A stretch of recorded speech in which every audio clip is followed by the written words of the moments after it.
வணக்கம். பத்திரிகை, வானொலி, தொலைக்காட்சி நண்பர்களுக்கு உங்கள் பா விஜயோட வணக்கங்கள். இந்த ஞாபகங்கள் படம் பற்றி நிறையவே சொல்லியிருக்கேன். ஆனால் இப்போ சொல்ல போகிறது இதுவரைக்கும் சொல்லாதது. ஆரம்பத்திலேயே ஊடக நண்பர்களான உங்ககிட்ட ஏன் சொல்லலைன்னா, சில நிஜங்களை திரை வடிவமாக்கும் போது அசந்தர்ப்பமான சில தடைகள் நேரும். இப்போ அப்படி இல்லை. ஞாபகங்கள் முழுசா முடிஞ்சு திரைக்கு வர தயாராயிடுச்சு. 1993 நான் +2 முடிச்சுட்டு சென்னைக்கு பாட்டு எழுத போராட ஆரம்பித்த காலகட்டம். சூளைமேடு பகுதியில் ஒரு ரூம். அந்த ரூம்ல என்ன மாதிரியே 2 பேர். அதில் ஒருவர் எனக்கு முந்தைய சென்னைக்கு பாட்டு எழுத களமிறங்கிய கவிஞர் கதிரவன். அப்ப வயசுல என்னை விட மூத்தவரான கதிரவன் முழுக்க முழுக்க வித்தியாசமான ஒரு சோசலிச சிந்தனைவாதி. கார்ல் மார்க்ஸும் லெனினும் தான் பூமியை படைச்சாங்கன்னு சொல்லிட்டு இருப்பார். சென்னையில பாசறைன்னு சொல்லி ஒரு புரட்சி சிந்தனை அமைப்பு வச்சிருந்தார். சிவப்பா அட்டை போட்ட புத்தகங்கள், கண்ணுக்குள் அப்படியே தீக்கதிர் பாயிற மாதிரி பார்வைன்னு கதிரவனோட உலகமே வேற. நாங்க இருந்த போர்ஷன் கீழே ஒரு வடநாட்டு குடும்பம். அந்த குடும்பத்துல ஒரு அழகு தேவதை. ஒரு நாள் நாங்க இருந்த ரூமுக்கே கதிரவனோட கவிதைகளை கேட்டு அந்த பொண்ணு வந்தப்பதான் அந்த சிவப்பு சிந்தனைவாதிக்குள்ளேயும் ஒரு சிலுங்கல் கவிதை ஒளிஞ்சிட்டு இருக்குன்னு கண்டுபிடிக்க முடிஞ்சது. அவங்க பேர் என்னன்னு கேட்டப்போ, மீரான்னு நான் வச்சிருக்கேன்னு கதிரவன் சொன்னார். உலகத்திலேயே தன் காதலிக்கு பேர் சூட்டிய காதலன் கதிரவனா தார்ந்திருப்பார். நிறைய மாற்றங்கள். சிவப்பு சோசியலிஸ்ட்வாதியால சினிமாவுக்குள்ள தன்னை செதுக்கிக்க தெரியலையே தவிர காதல் அவரை கலவரப்படுத்தாம இல்லை. மீரா நிறையவே நிறைஞ்சிருந்தாங்க கதிரவனுக்குள்ள.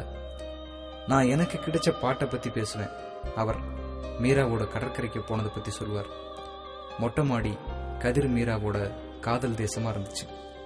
மீரா தன்னோட வீட்டுல யாரும் இல்லாதப்போ கூப்பிட்டதா கொண்டாடுவார். மீராவே கதிர்னு கூப்பிட்டதா மிதப்பார்.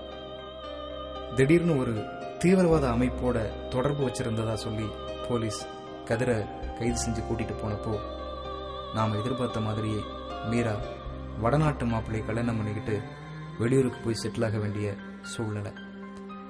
திரும்பி வந்த கதிரவன் கிட்டத்தட்ட ஒரு மனநோயாளியா கொஞ்சம் கொஞ்சமா மாறிட்டு இருந்தார்.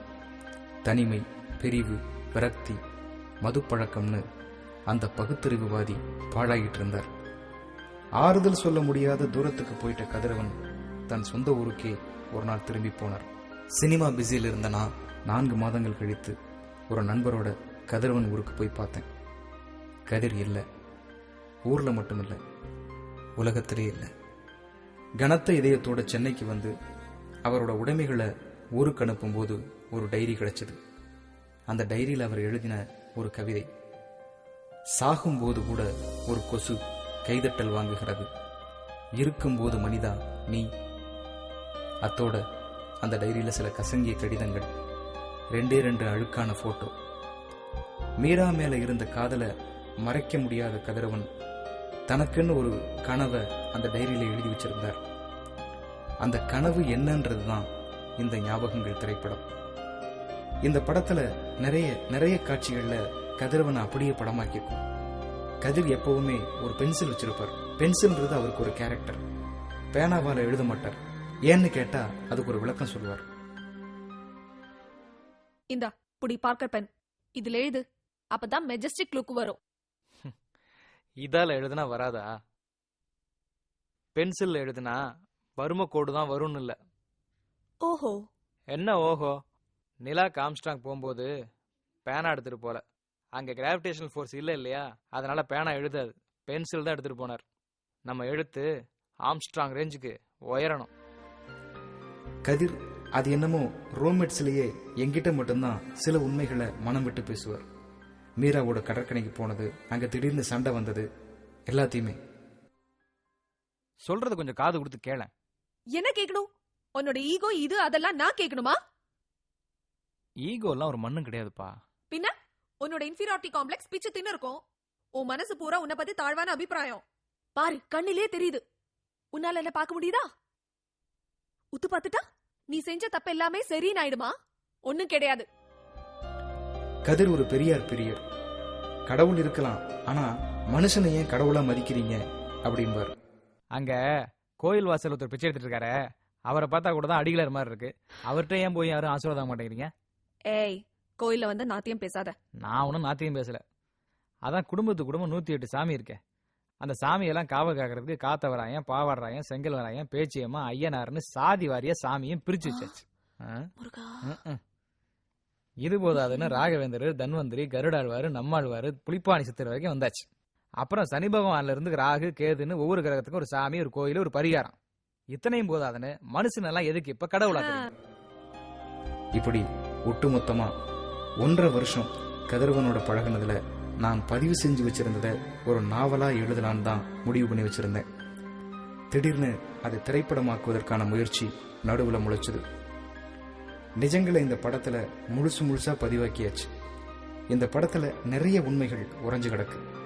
பாடல் காட்சிகளை தவிர மற்ற அத்தனை காட்சிகள்லையுமே உண்மை ஊறி ததும்பி கிடக்கும்.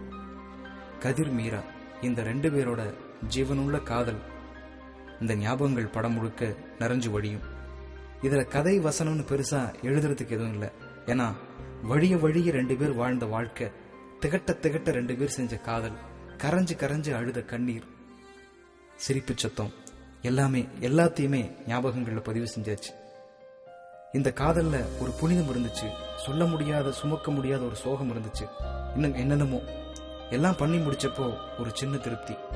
ஒரு நல்ல நண்பனோட காதலுக்கு அப்ப உதவ முடியாட்டியும் அவர் தன்னுடைய கடைசி லட்சியமா எழுதி வச்சதை படமாக்க முடிஞ்சதுன்னு ஒரு சின்ன திருப்தி. அது என்ன, ஷாஜகான், மும்தாஜ், அம்பிகாவதி, அமராவதின்னு எப்பவுமே மன்னர்கால காதல் மட்டும்தான் அமரக்காதல் ஆகுமா? நம்ம கூடவே நம்ம மாதிரியே வாழ்ந்து மறைஞ்சு போன கதிர், மீரா இவங்களுடைய காதல்லாம் அவங்க கிட்ட இருந்து எந்த அளவும் குறைஞ்சிடாதுன்னு எனக்கு தெரிஞ்சது. ஒரு பெரிய பொருளாதார சுமதி தூக்கி ஒரு நிஜ காதலை இந்த திரைப்படத்துல பதிவு பண்ணியாச்சு. நிச்சயமா இந்த ஞாபகங்கள், இந்த படத்தினால கதிருடைய ஆத்மா சாந்தி அடையாது. ஏன்னா ஆத்மாவுக்கு ஏது சாந்தி? கதிரவனின் ஞாபகங்களுக்காக இந்த ஞாபகங்களுடன் பா. விஜய்.